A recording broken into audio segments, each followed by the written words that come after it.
Poor people's dogs are being killed because they pay outrageous fines. They don't have the money to do it. That's right, the animals of our nation's poor are being an excuse to lock people up. Now, this is coming from an investigation from CNN, and the results are absolutely disturbing.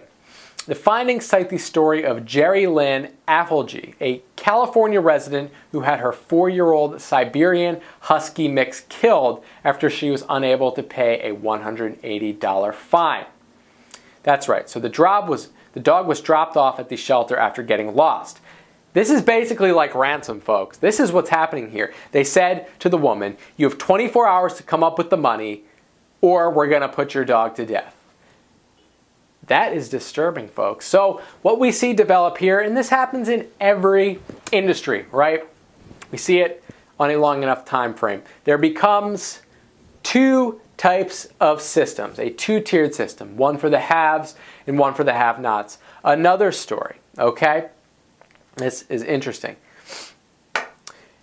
Mary Root, an 82-year-old woman from Havre de Grace, Maryland. She was fined $525 after a neighbor complained her chihuahuas were loose in the neighborhood.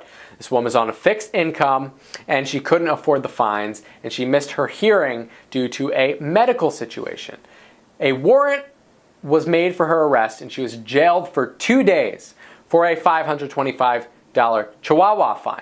She was then presented with the option of paying $7 grand or spending a year in jail. Does that make any sense to you, folks? Fortunately, a local resident heard the story and helped bail her out. A pro bono attorney and her church paid the fines and her dogs were not harmed. But come on.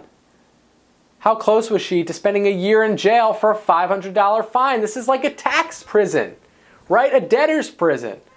This is bad news, folks. This is really, really disturbing, folks. One more story. Okay. Elizabeth Vasquez claims her 2 dogs were in her backyard when animal control officers picked her up. She was able to use grocery money to get one of them out of the pound, but the second one was killed before she could save another $200. Absolutely disgusting, folks. Let me know what you think in the comments below. Don't forget to subscribe.